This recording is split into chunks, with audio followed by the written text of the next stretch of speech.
What's going on YouTube? Today we've got the 2023 Mazda CX-30. And we want to know, is this the best subcompact crossover for you to buy?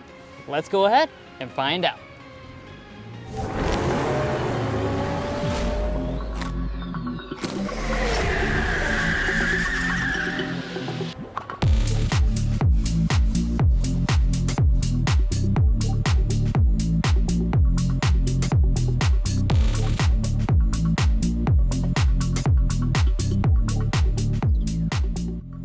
So let's get things started here today with our spec dump. Now, under the hood of most CX-30s, you're gonna find a naturally aspirated 2.5-liter 4-cylinder engine. But for 2023, it's making 5 more horsepower. That's 191 horsepower and 186 pound-feet of torque. Plus, you can still upgrade to the 2.5-liter turbocharged engine. You're gonna have a 6-speed automatic transmission. All-wheel drive is standard equipment on the CX-30. And for your fuel economy, you're gonna be bumped up 2 mpg across the board for the standard 2.5-liter engine to 29 combined. So I guess if you get more horsepower and better fuel economy, I guess they should just make this 1,000 horsepower next year. That's right. But let's go ahead and close up the hood and take a look at the exterior. Now, a signature thing we like to do at Car Confections is break down the trim levels, and that's where I want to start off this exterior section. For 2023, we have 1 less trim level. So there was 10 trillion trim levels offered last year. Now it's 10 trillion minus 1 because we've lost the base turbo model. If you want the turbo engine, you have to choose the Premium or the Premium Plus. Now, let's talk about the exterior design though. Nothing has changed in this regard for 2023, so you'll continue to have that signature Mazda look, very handsome. The lowest 2 trim levels will come with a matte finish to your grille. All the rest of the trim levels will come with this high gloss finish. And then of course you've got your chrome that surrounds the lower part of the grille and then goes underneath of the headlights. Now let's talk about the headlights. Standard full LED headlights across every single version of the CX-30. They're gonna be adaptive on your premium trim levels. And then down below, this is not a fog light, this is actually your turn signal indicator. It is also LED, and as you can see, it does fade in and out nicely. Just like with the front end design, there's nothing really new for 2023 since this is a recently redesigned model. Yeah, and it's always been very handsome, and that continues this year. We have a blacked out spoiler up top, we have an exposed rear wiper right here, and let's check out these tail lights and see if all 3 elements are LED. Drew, go ahead and get inside. All right. We have an LED brake light, nice ring design, LED reverse light, and LED turn signal indicators. And these are that nice fading in and out design. Really big A+ for me, especially for a subcompact SUV like this, to have all 3 elements as LED, and that's actually standard on every single CX-30. That's very impressive Mazda. Now, if we drop down to the lower area, all of this is gonna be finished in that rugged matte black plastic. But one thing I really do like as well is that you're gonna have dual exposed exhaust outlets on every single CX-30, regardless of if you choose the turbo engine or not. Now, one of the nice things about the CX-30 is that Mazda doesn't make you break the bank to get nice wheels. Only the very base trim level comes with 16-inch alloy wheels. Everything else comes with 18-inch alloy wheels. There are a couple different finishes. We've got the Premium today, so this is kind of a darkened silver finish, which looks pretty good. You do get gloss black if you choose some of the turbo models or the carbon edition. And let's go on up here to our mirrors next. You will have blind spot monitoring on all but the base model. If you choose the carbon edition, that's where you'll get heating. And once again, just like with the wheels, you will have a matte or gloss black finish, at the top when you choose the carbon edition or the turbo models. Now that we're at the side of the CX-30, you're probably going to notice that this is, of course, a subcompact SUV. It's 173 inches in overall length, and I'm a modest 5'9", and I kind of tower over this SUV. So you're definitely going to notice it's more of that compact size. Now, as far as some of the design elements are concerned, we do have chrome around our window surrounds on the bottom part, matte black on the top part. And one of the other really interesting things about the CX-30 is they really tried to beef it up by giving very thick matte plastic on all of your lower moldings, including all of your wheel surrounds. So whether you like that or not, that's going to be up to you, but all of the CX-30s are going to have that. Now, as far as your safety systems are concerned, another thing that all CX-30s are going to have are all of your active safety features. So that's certainly a very nice feature that Mazda is throwing in. Now, one thing worth noting is that if you go for a Turbo Premium Plus, that will further add in front and rear auto braking as well as a traffic jam assist. But guys, this CX-30 has a very luxurious interior on the inside, so let's go ahead and check that out. Now before we climb inside the cabin, let's go ahead and take a look at our key fob. This is the typical Mazda key fob. Nice clean look. The buttons are located here on the side, and you do have advanced entry on the select trim level and above. Now to get inside, just grab behind the handle. There is a sensor and that will unlock the door. And there you have the premium cabin inside of the CX-30. Now, of course, we got to start off by talking about our different interior material and color selections. You've got quite a few. Cloth on the base trim level, leatherette on your middle trim levels, and starting at the Carbon Edition, that's where you'll get the real leather you see today. On the Carbon Edition, this is going to be red only. However, on our premium we have today, that gives you the choice between this black or also a special white color scheme, which is quite good looking. Now, as we come down below, you are going to see power adjustment. It's going to be 8 ways of power adjusting with 2-way lumbar support. Additionally, located up here is where you have your 2-person memory seating. But let's go ahead and climb inside. Now, once we're fully inside the cabin here, we can go ahead and talk about the materials. Now, one of the things about the CX-30 is that it really has premium aspirations, and the cabin really supports that because it is very nicely finished. Starting with our door trim, we have a very thickly padded leather armrest, super comfortable. It's got stitching details. Leather through here. This is a leather in a color contrast brown, and then it is soft touch along the top. All 4 of our windows are one-touch auto up and down, by the way. Moving to the upper dash, we have more soft touch material through here in this brown color with the stitching detail. In the center section, this is all finished in a nice leatherette. Got your silver accents running through there. It is going to be piano black on your center console, and then you've got a nice leather wrapped area for your knees to rest against, and very, very solid build quality. Now to fire it up, put your foot on the brake and press the push button start.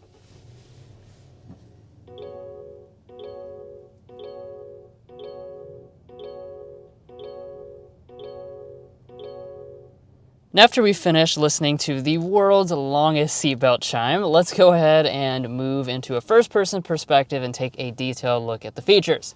We'll start off with our gauge cluster. So we do have a 7-inch partially digital gauge cluster on every single version of CX-30. That's going to be that center section. You just press the info button. You can cycle between a few different designs, and it does also adjust when you change the drive mode.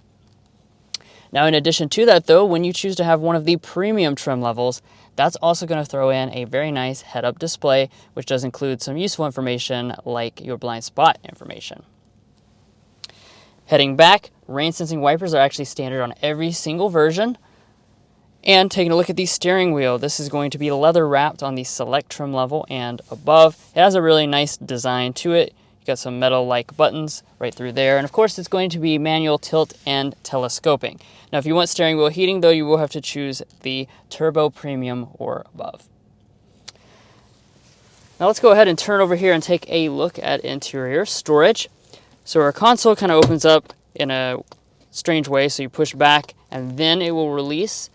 And once you open that up, you'll see a decent amount of storage inside. We do have a nice felt lining down there. More than enough space for, a stack of coupons or also a microphone that you forgot to charge. Now up in front of that, we've got 2 cup holders. We also have another storage cubby up there in the very front, and this can also be where the optional wireless phone charging pad is. Now pulling back to the shifter, just a nice traditional style shifter, pull back for drive, bump to the left for manual shifting, and we do have paddle shifters on the steering wheel. When we head into reverse, all but the very top end Turbo Premium Plus will come with this standard backup camera. As you can see, we don't have active trajectory on board, but we would, like I said, on the Turbo Premium Plus, have a 360 camera, and the mirrors do tilt down when in reverse to help you see the parking lines better. Back behind that, you've got your electronic parking brake with your brake hold function, as well as your drive mode controller.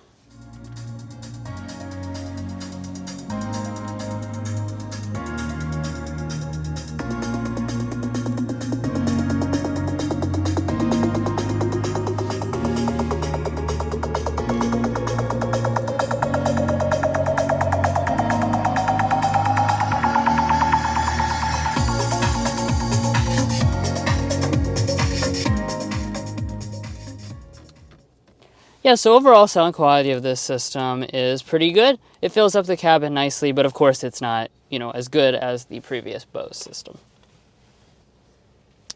Alrighty, and let's move on up here to our climate control. So all but the base model will come standard with the dual zone automatic climate control setup you're looking at right here. Very easy to use, just adjust the temperature knob up and down right there, nice and high quality, and you have your fan speeds and zones through there.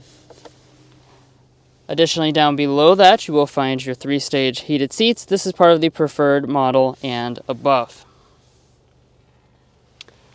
And then let's go on up here and take a look at our display. So of course, as you can tell, it is pretty far away from you. That's the way Mazda likes to do things. They put the screen right there in your line of sight, but not necessarily within your reach, because this is not a touchscreen, so you will use that control knob down there at the bottom to make your adjustments to the infotainment system. Now, as far as the specs itself, this is an 8.8-inch display. Like I said, it is not a touch screen, so you'd use the control knob to go through your main settings through there. You do also have wired Android Auto and wired Apple CarPlay abilities. And additionally, you do also have a built-in navigation system. Checking out the mirror, this is a manual dimming one. And then up top, the Carbon Edition and above will come with a standard size sunroof. Now guys, as I said at the side, this is a pretty small vehicle in footprint. You're going to notice that sitting here in the rear area of the CX-30. Now as far as the space figures are concerned, we're looking at about 36.3 inches of legroom, 38.3 inches of headroom, which does actually place this right on par for most in the segment. That being said, once you kind of sit back here, I think it feels a little bit tighter than a lot in the segment. I did bring my handy dandy ruler so I can see how much space between my knees and the seat back. I'm 5'9" for reference. This seat is adjusted to Drew, who's 5'8", and we're looking at a little less than 4 inches of space between my knees and the seat back. So that's not too good, guys. And as far as some of the features in the middle, we do have vents here in the middle, which is a nice touch, especially for something in this segment. You're not going to have your own climate controls, and that's going to be included on the upper end models. No USB ports though, I do want to point that out, and no heated rear seats are available on the CX-30. If we drop down the central armrest, we do have cup holders inside, and then you do have a nice leather wrapped armrest. If we turn to the door trim, you will notice that it's going to be hard touch on the upper part, which is different from the front. That being said, we do have a nice leather wrap through the middle, as well as a brown leather on your armrest portion. Then down in the very bottom, we do have some bottle storage. Now walking up to the tailgate of the CX-30, you will notice a nice premium feature, and that's that you actually have a power tailgate on the upper end model. So that's something you honestly don't find in this segment too commonly. Now, as far as the space is concerned, we are going to be looking at a pretty tight figure, 20.2 cubic feet of cargo capacity behind the second row seats, and as a maximum you're looking at 45.2 cubic feet with those seats folded down. Now, there are not any handles in the actual cargo area to fold the seats down.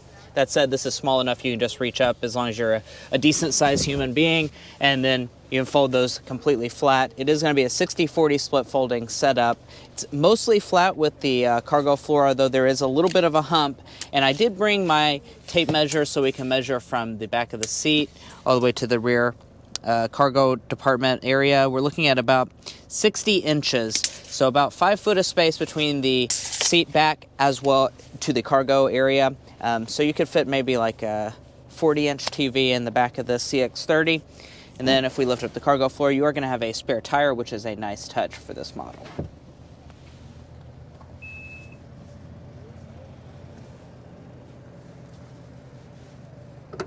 Well guys, here we are in the 2023 Mazda CX-30, and you've been waiting this entire video to see what that extra 5 horsepower is like. So let's go ahead and kick our test drive off by getting a hard acceleration.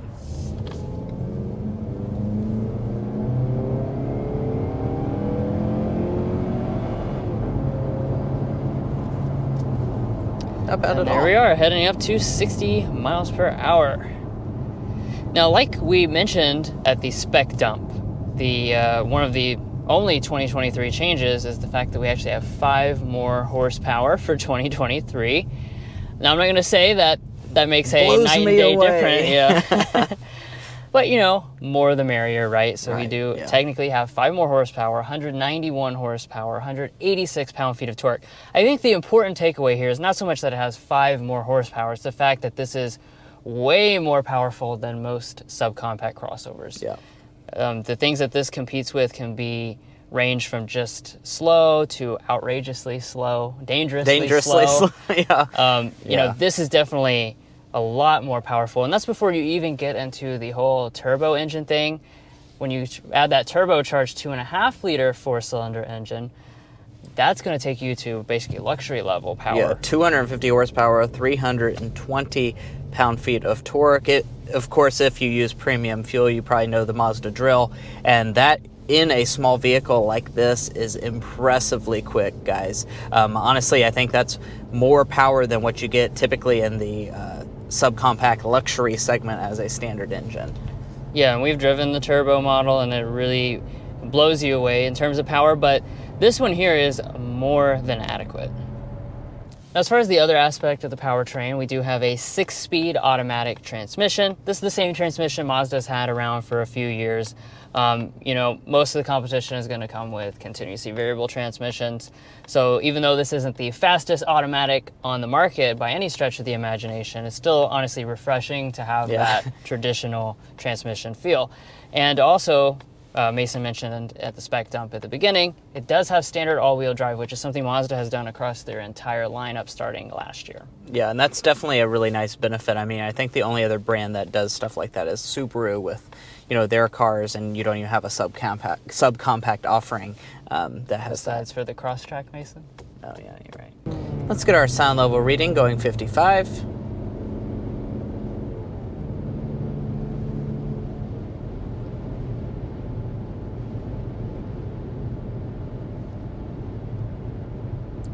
All right, we're looking at 57 decibels even going 55 miles an hour, which is actually our best rated subcompact. 57 decibels is really quiet, guys. We test a lot of luxury cars that typically land in 55, 56, sometimes 57 range. So that just goes to show you that Mazda has really put an emphasis on making this ride and drive experience very premium, and honestly something that can compete with those luxury offerings.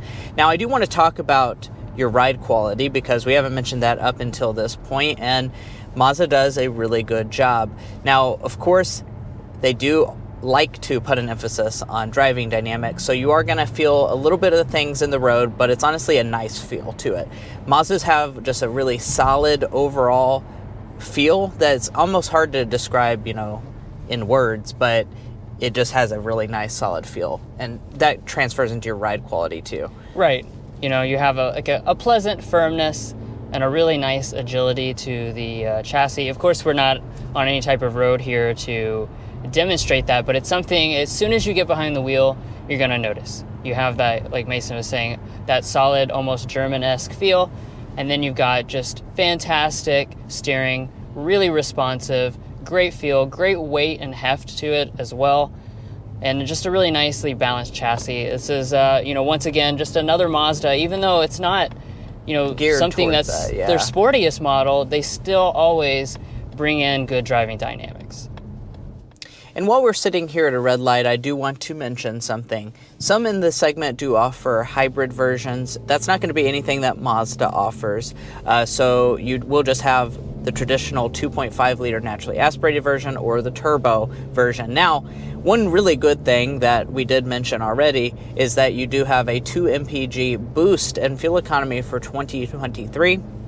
So that brings this 2.5 liter naturally aspirated model to 29 mpg combined, which is really good fuel economy for having standard all-wheel drive. So impressive fuel economy bump this year, you know, added more power and better fuel economy, so you can't really complain about that. Now, as far as the turbo model, if you go for that fully loaded model, 25 mpg is going to be your fuel economy rating, which isn't great, but for as much power as you're getting, it's pretty okay.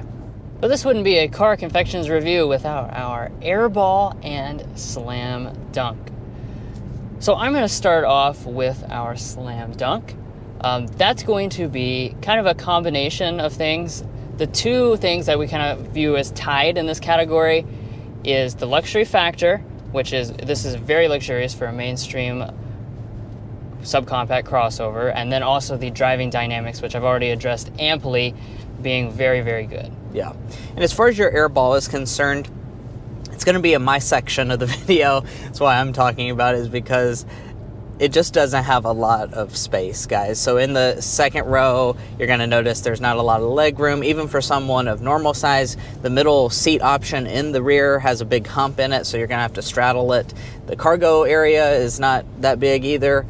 It's just kind of small. So if you don't need the space, it won't really matter to you, but if you're going to need that maximum amount of space, you're going to probably be better suited with some of the other options in this segment. And lastly here, the warranty is going to be 3-year 36,000 miles for your basic warranty, 5-year 60,000 miles for your powertrain warranty. Mazda does not do complimentary maintenance, so do keep that in mind if you choose to spring for one of these CX-30s. But you've seen how nice this CX-30 is throughout our review, but how much is it going to cost is probably your main concern. Well, this vehicle is a little bit interesting because we do have a lot of different trim levels. Starting on the base end, you're going to be very competitive with those subcompact offerings in terms of your price. So specifically, you're going to be looking at a base price of $22,950, and do keep in mind you do get that standard all-wheel drive system for that base model. So that's a very competitive price point. There are a lot of different trim levels to choose from, and if you go for one of the more premium trim levels like what you've seen today, that's going to be more in line with what you get out of a base luxury vehicle. So the Turbo Premium Plus is going to have a starting price of $35,400. Now, this particular tester today is not the turbo model. We do have a premium trim level though, and plus our options and the $1,275 destination. This model is $32,805. But guys, that's going to wrap up our in-depth review of the 2023 Mazda CX-30. If you enjoyed watching this video or found it helpful in your purchasing decisions, we would really appreciate it if you hit that subscribe button down below. It really helps us out. It also helps us to get invited to programs and events where we can show you some of the newest cars first. So please do that. Also follow us on TikTok and Instagram. Check out our merch store, and we'll catch you next time as we sample more of the latest automotive delicacies.